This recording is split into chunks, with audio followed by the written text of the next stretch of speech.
Jadi ada suatu mesin ya, suatu apa namanya mesin minuman lah ya. Oke, jadi yang mesin otomatis ya, mesin minuman otomatis, yang mana mesin tersebut di apa namanya di desain atau dirancang gitu untuk mengeluarkan rata-rata 240 ml per minumannya, gitu ya. 240 ml air ya, atau minumannya gitu ya. Kemudian seorang seorang inspektur lah ya, seorang yang menginspeksi gitu ya, menghitung rata-rata 40 minuman gitu ya, 40 minuman dia memperoleh sebentar ya.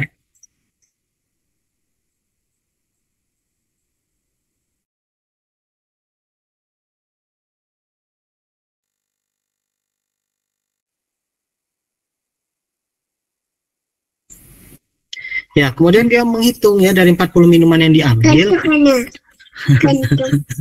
Ya, maaf ya ada suara anak saya. Jadi dari 40 minuman yang diambil ya, dia memperoleh rata-ratanya 236 ml ya.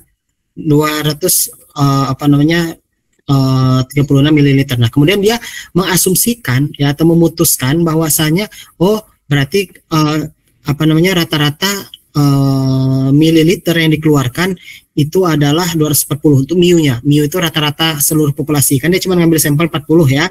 Nah, kemudian dia mengasumsikan bahwasanya ya udah rata-rata populasinya 240 lah gitu ya, karena dia cuma ngambil 40 gitu kan. Nah, kemudian ke 40 minuman itu mewakili sampel dari populasi tak terbatas. Artinya kan kita nggak tahu tuh ya, apa namanya mesin tersebut itu mengeluarkan berapa ribu, berapa puluh ribu bahkan ya, karena kan bukan hanya yang dikeluarkan kemarin atau hari ini, tapi juga yang melaksanakan di masa yang akan datang dikeluarin lagi, itu kita anggap sebagai suatu hal yang sama kayak gitu ya, maka kita asumsikan MIU-nya 240 gitu ya. Nah, dari mana? Dari 40 itu tadi ya, dari 40 sampel yang kita ambil tadi. Nah, kemudian distribusi sampel rataan atau X-bar ya, distribusi dari X-bar atau sampling rataan. Jadi jika suatu sampel acak dari N ya, dengan dari N jumlah pengamatan ya, atau jumlah pengamatannya sebanyak N gitu ya, kemudian diambil dari populasi yang berdistribusi normal dengan rata-rata MIU dan variansinya sigma kuadrat ya, maka setiap pengamatan X ya, di mana I-nya ya, atau kan itu XI ya, I-nya 1, 2, 3 dan seterusnya sampai dengan N, dari sampel acak tersebut dapat memiliki distribusi normal yang sama ya, seperti populasi yang disampel. Ya, iya, ya. Iya. Iya, huruf ya. Ya. Kemudian jadi gitu teoremanya. Jadi jika X1, X2 dan seterusnya sampai Xn yang merupakan variabel acak yang independen yang memiliki distribusi normal dengan rata-ratanya μ1, μ2 dan seterusnya sampai dengan μn, variansinya begitu juga sigma 1 kuadrat, sigma 2 kuadrat sampai dengan sigma n kuadrat ya, maka random variabelnya itu dapat dinyatakan dalam Y sama dengan A1X1 plus A2 ya, saya jelas ya. Ya, A1 X1 ya, A2 X2 plus dan seterusnya sampai dengan AN XN gitu yang memiliki distribusi normal, di mana mu dari Y ini atau rata-rata dari populasi Y ini itu adalah A1 μ1 tambah A2 μ2 dan seterusnya, dan variansinya adalah A1 kuadrat sigma 1 kuadrat, A2 kuadrat sigma 2 kuadrat dan seterusnya sampai dengan AN kuadrat sigma N kuadrat. Nah, berdasarkan teorema ini ya, maka X bar ya, X bar itu dapat dicari dengan 1 per N ya, ini tentu saja seperti biasa ya, rata-rata seperti biasa ya. Rata-rata ini akan memiliki distribusi normal dengan rataan mu X bar ya, mu X bar.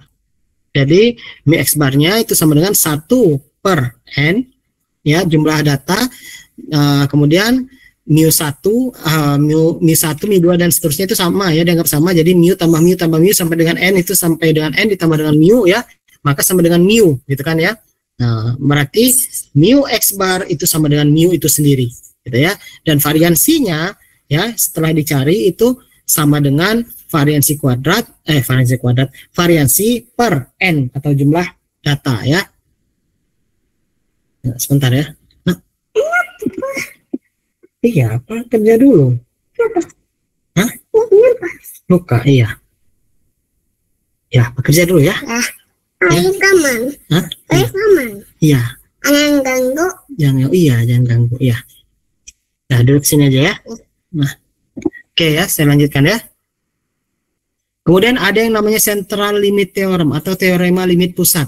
Apa sih itu central limit theorem itu atau teorema limit pusat?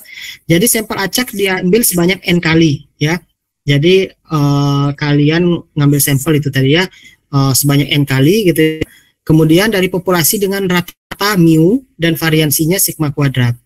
Distribusi probabilitas dari X bar atau distribusi sampling rataannya ya dari pengambilan sampel acak tersebut itu akan semakin mendekati distribusi normal seiring dengan meningkatnya jumlah n. Ya, jadi kalau misalnya seperti ini nih. Sebentar. Ya.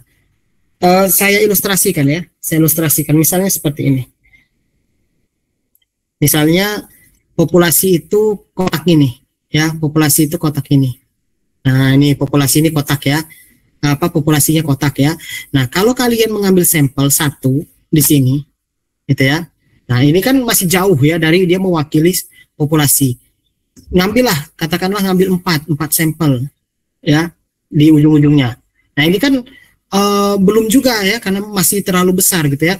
Tapi kan semakin mendekati gitu ya, semakin mendekati distribusi normal atau semakin mendekati aslinya. Apalagi kalau kalian semakin banyak ngambil sampelnya ya.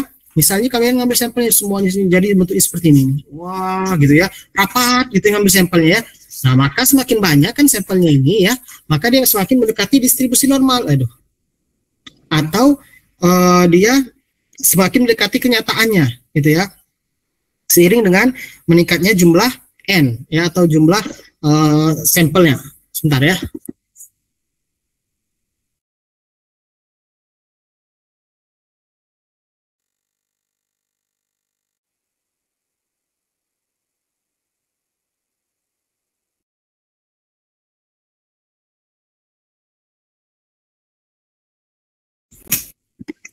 Ya, saya lanjutkan ya. Nah, untuk mencari central limit theorem atau teorema limit pusat tadi dikatakan kan bahwa semakin besar rataannya ya, semakin dia besar rataannya, maka semakin dia mendekati distribusi normal ya. Nah, sehingga untuk kita mencari sebentar ya.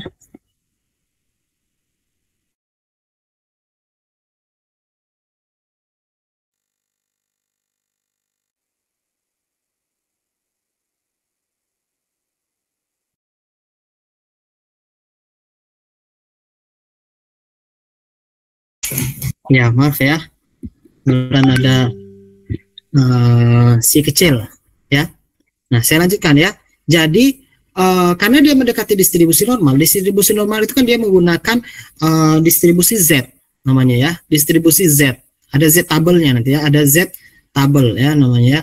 Nah, jadi menggunakan distribusi normal itu menggunakan distribusi Z. Sehingga untuk central limit teorem ini atau teorema limit pusat itu bisa kita cari ya ketika kita memiliki X barnya atau rata sampelnya, kemudian jumlah dari sampelnya ya, kemudian kita mempunyai rata-rata populasinya dan variansinya gitu ya, ataupun standar deviasinya, maka kita bisa mencari ya central limit theorem itu dengan rules berikut ya. Kita bentuk apa, kita ubah ke dalam bentuk Z gitu ya, kita ubah dalam bentuk distribusi Z ya, yakni X bar dikurang dengan mu-nya per sigma atau standar deviasinya per akar dari n jumlah datanya gitu ya, yang mana n itu dia mendekati tak hingga ya, atau semakin banyak n itu semakin mendekati normal ya. Nah, kemudian merupakan standar normal distribusi yakni NZ01 gitu ya. Nah, perkiraan distribusi normal untuk X bar umumnya akan bagus ketika N-nya lebih atau sama dengan dari 30. Makanya saya selalu bilang ke mahasiswa yang dia mau menganalisis curah hujan, paling bagus ya data curah hujan itu minimal 30 tahun terakhir. Ya, minimal 30 tahun terakhir. Tapi ada yang bilang, Pak, tapi perusahaannya nggak punya Pak datanya nyampe 30 tahun terakhir. Cari ya. Carinya dari mana? Website BMKG ada. Ya. Satelit NOAA ada, ya. Terus satelit milik Amerika ada, itu ya. Jadi data curah hujan itu bisa dicari, ya, mana yang bolong itu bisa dicari dari situ, gitu ya. Jadi sebenarnya nggak ada alasan itu ya. Memang datanya dia jadi data sekunder ya. Toh yang kalian ambil ke perusahaan juga data sekunder. Kalian nggak ngukur curah hujan sendiri gitu kan. Makanya minimal itu 30 tahun. Itu bagus ya. Nah, untuk jumlah datanya kurang 30 tahun itu akan bagus apabila ya distribusi populasinya juga cenderung normal. Tapi kan kita mana tahu ya populasinya apakah distribusinya normal atau enggak gitu ya. Karena belum dicari gitu ya. Kita nggak punya nggak punya populasinya.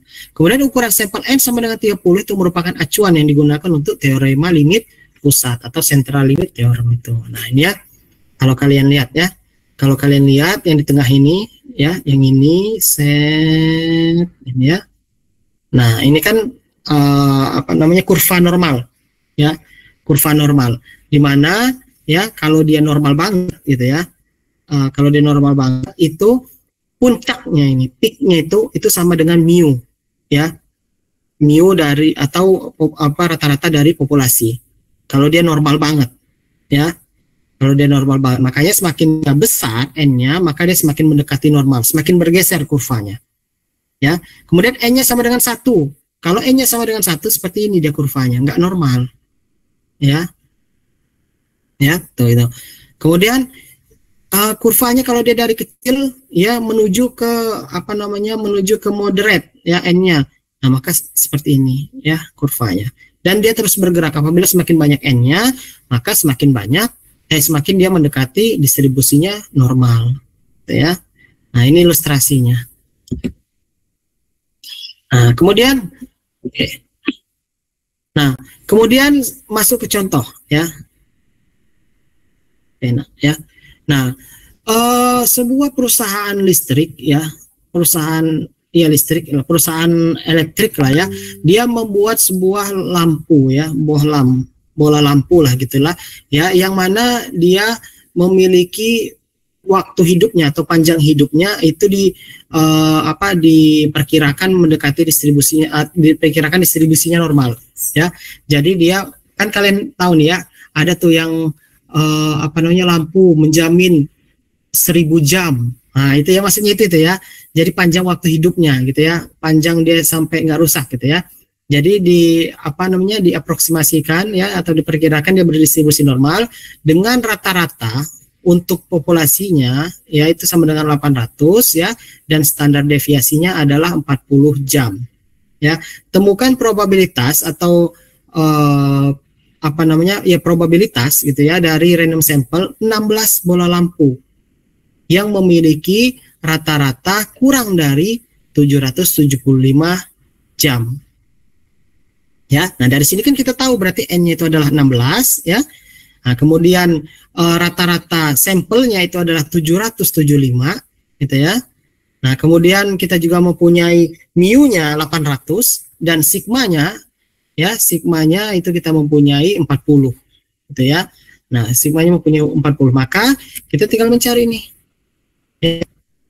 Nih, menggunakan rumus ini. Ya, menggunakan rumus ini, maka diperolehlah Z-nya adalah minus 2,5. Nah, Z-nya minus 2,5 ini ya kita kita ubah ke dalam bentuk distribusi Z ya, ke dalam distribusi normal ya. Jadi untuk probabilitas X barnya kurang dari 775, ini kan pertanyaannya ya. Untuk probabilitas X barnya kurang dari 775 itu sama dengan probabilitas Z-nya kurang dari minus 2,5 atau sama dengan 0,062. Tahu dari mana, Pak? Ada, namanya tabel Z. Ya, namanya tabel Z ya. Cara mencari seperti apa, Pak? Cara mencari seperti ini. Ya, kita lihat nih. Ini kan minus 2,50 ya. Minus 2,50 lah gitu ya, 00 gitu ya. Nah, ini kan sama dengan minus 2,500, sehingga kita lihat dulu nih dua angka pertamanya minus 2,5. Kita lihat minus 2,5 yang mana? Ini ya. Kemudian dua angka selanjutnya apa? 00. Oh, 00 angka selanjutnya gitu ya. Maka kita lihat 00 yang mana? Oh, ini gitu ya. Nah, maka tinggal tarik saja tinggal tarik saja garisnya, seret, nggak lurus garis saya, seret. Nah, ketemulah di sini. Ya, itu cara melihat tabel Z, ya, atau tabel kurva normal, ya. Jadi caranya seperti itu. Jadi sebenarnya kita tuh mau mencari yang mana? Mau mencari yang ini nih, yang diarsir ini. Berapa sih probabilitas? Aduh, berapa sih probabilitasnya nih yang ini nih? Tuh, yang diarsir ini ya. Yang diarsir ini kan tadi kan dikatakannya bahwasanya dia diaproksimasikan berdistribusi normal, kemudian dia memiliki peaknya ataupun mu-nya itu 800 ya, berarti kan kurvanya seperti ini, di mana puncaknya itu adalah mu-nya ya, puncaknya ini adalah mu-nya. Maka kita pencari nih, berapa sih probabilitas X bar-nya kurang dari 775 ya, berapa? Nah, caranya seperti ini gitu ya, diperolehlah probabilitasnya 0,0062 gitu ya. Oke, sampai di sini ada yang tanyakan? Tidak ada ya? Aman, Pak. Ada, tidak ada ya. Nah, jadi seperti itu ya cara untuk kita mencari suatu probabilitas ya dari suatu soal gitu ya, yang mana kita menggunakan Z gitu ya, atau menggunakan distribusi normal atau menggunakan distribusi Z gitu ya.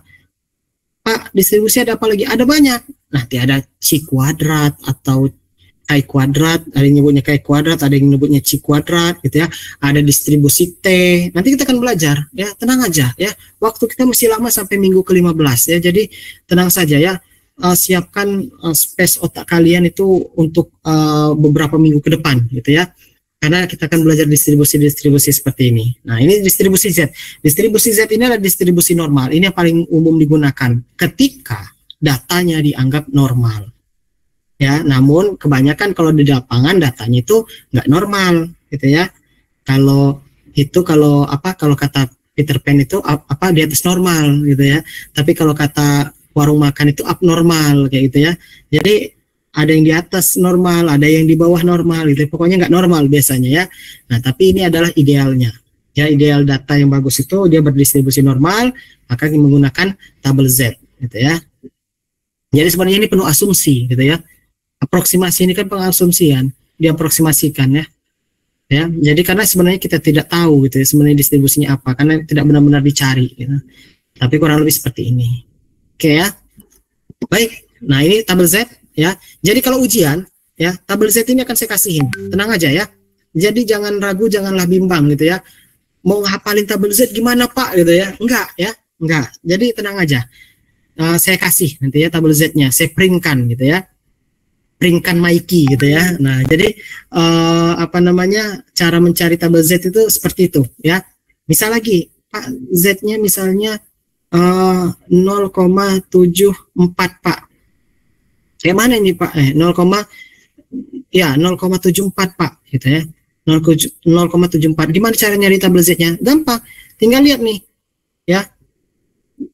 Ini dua di awal ini apa? 0,7 Pak. 0,7 minus ya. Minus 0,7 di sini ya. Nah, setelahnya ini apa? 4 Pak. Nah, ini kan sama dengan minus 0,7 kan ditambah 0,4 ini.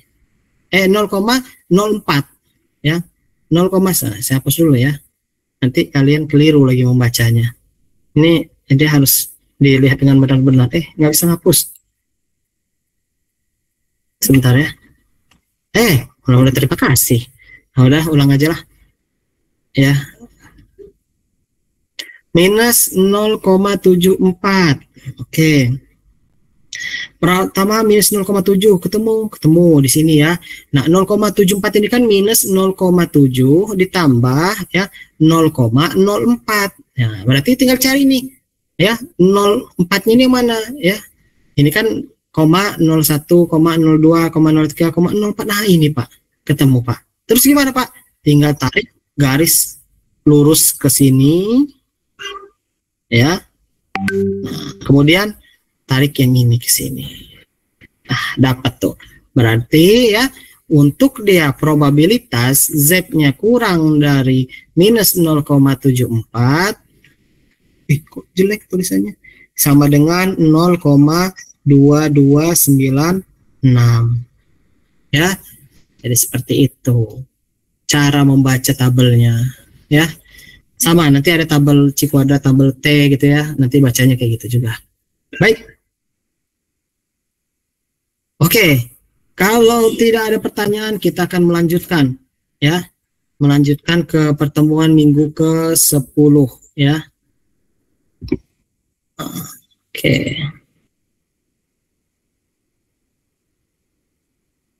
Nah, ya.